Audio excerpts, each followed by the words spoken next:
Mga kababayan, so ayan na po, nag-recant na po si Orly Guteza.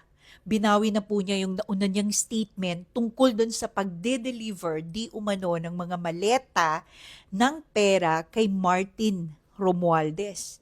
At now, si Guteza po is making another explosive allegation. According to his new affidavit, si Senator Rodante Marcoleta and Mike Defensor were behind his appearance and testimony. Pwede, no? That he was allegedly coached and that money and scholarships for his children were offered. Take note po ha, allegations lang po niya yan ngayon. Siyempre, fair po tayo. Those claims against Marcoleta and Defensor, well, they still need to be investigated and proven naman po. Pero, kung ako po yung tatanungin, hindi pa ako surprised, no? Because from the beginning, sinabi ko na pong may problema sa credibility ni Gutesa.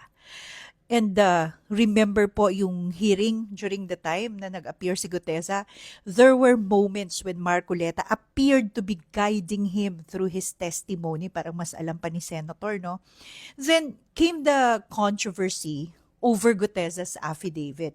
Naalala niyo po ba yung lawyer na yung pangalan appeared as notary but denied notarizing it? Well, doon pa lang po, napakalaking red flag na, di ba? And now, Guteza himself is saying, binabawi ko yung sinabi ko. So, ano na? At alam ko na kaagad yung susunod pong script ng mga DDS influencers na papakalat nila. Tinakot siya, binayaran siya, binigyan siya ng mas malaking maleta. Possible? Well, anything is possible. But, ang tanong na saan yung ebidensya, di ba? Because actually, here's the funny thing about fanaticism.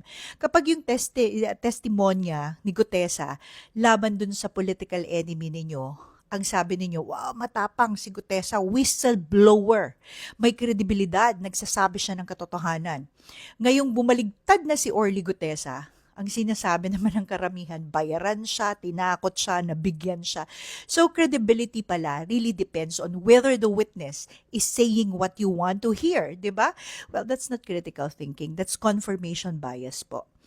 And let me be clear po, Guteza's recantation does not automatically prove that everybody he previously accused is innocent. Hindi naman ganun, di ba?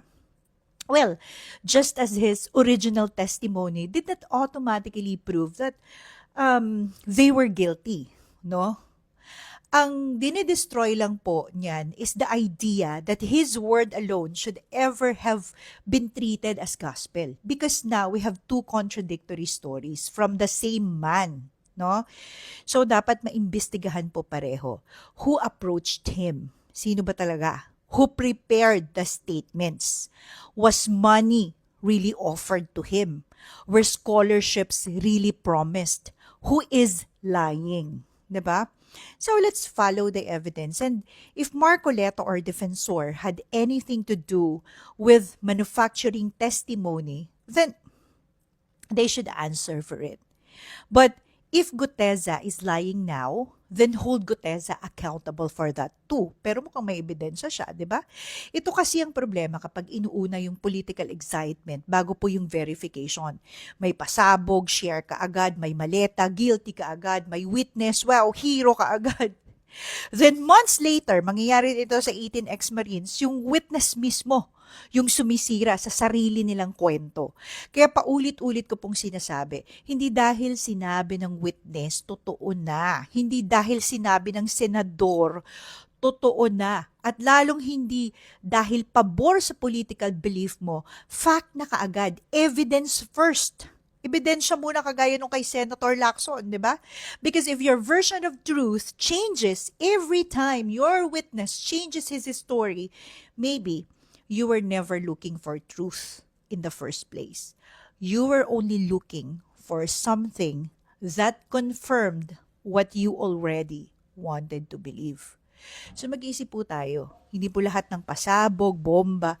Minsan, paputok lang. Tapos, paltos pa.